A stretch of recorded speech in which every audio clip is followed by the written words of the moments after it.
Okay, we decided to do a little role play, and they all promised me to be the actors as great as they are, to follow me in everything I say. I'm the voiceover, the storyteller. So anything I say, any suggestions, they gonna perform that. Rob, we had the question about how could remote monitoring help out to prevent people with a high risk on heart strokes, to prevent that they actually get to that point, and how can you actively remote monitor that. We have Jan. Jan is a 40 years old, overweight. I don't see the overweight. Oh. Family man, stressful job. He works with SAP.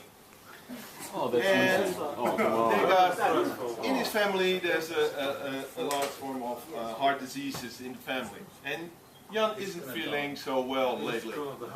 So he's insecure about his health, but it's not like he runs to the doctor. So friends of him told him and advised him there's a self-test on the internet. Can be used by any device, but also available to Jan. So he's looking at the internet, and the internet is a device, which is actually the device which he is using. He gets to the application that is based on, and now I'm looking for the ones that know. No, I'm not technical. I'm a salesman. But it's based on HTML, and they got also native apps for tomorrow I sell it to our customers again. He opens the application, and he starts filling in things like his age, his length, his weight, his BMI, anything that is needed to make a good opinion on his health. Then he starts. Then he shows up by his heart rate. So he measures his heart rate and fills it in as 70. And the system. Bing, bing. Correct answer, Jan. The system is okay with that. Then he wants. The next question is about his blood pressure. Hey, this is nice. This is fun. He uses a connected pressure measurement device that is connected to the system, and the device says back, it's 160 over 120. Whoa, Jan, that's way too high. The system directly. So it's an intelligent system that directly can answer to it. After filling out all these questions, he gets a final score. And the application starts advising him about information he can find on the internet on the score that he had. And so he's watching that. After that, Jan checks out all the sites. He even feels more sick than he was before. So here's this button on the application in which he can send his data over to a professional. So there goes the data to the doctor, who gets it in an EMR system and watches at the data of Jan. And he got a couple of options with this.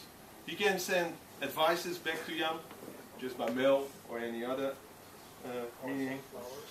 He can send flowers. He can send an invitation for a visit. It's actually this. He sends them over. Or he can send an advice to Jan to start registration in his information weekly. So he wants to follow him and monitor him to see if these data, how it will evolve. So he sends a mail back to Jan. Jan receives the mail, and he decides to follow the advice and fill out the forms for 6 weeks. Now we move on 6 weeks. After 6 weeks, the application gives Jan feedback in statistics on his improvement. Wow. He can even benchmark his data with fellow, we had to search this up, but fellow patients, but they call it fellow sufferers. Fellow sufferers, lot to know. He sees that others are even more sick than he, so he feels a lot better now. That's about our... That took the worst one.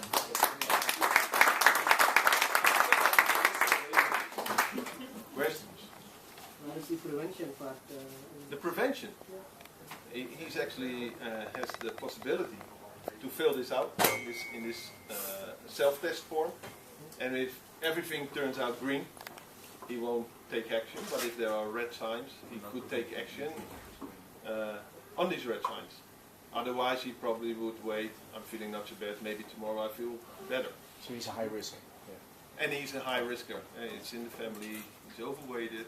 Doesn't sport. What about medication? If it's a family thing, probably needs medication. Yeah, could be. But it's on the doctor to decide. But And what is the time in between the email that is sent to the doctor and the feedback from the doctor? Because doctors are not sitting and waiting in front of a desktop waiting no. till Jen sends his email. That's a good question. Based on you're from the Hague hospital. You didn't tell in the former presentation that you already got that system running but not using. That's all. The But doctor could get a high alert if it's very serious, and then well, that's the monitoring part that the system should do. Whether or not the doctor should react immediately. Maybe just send out an out-of-office reply.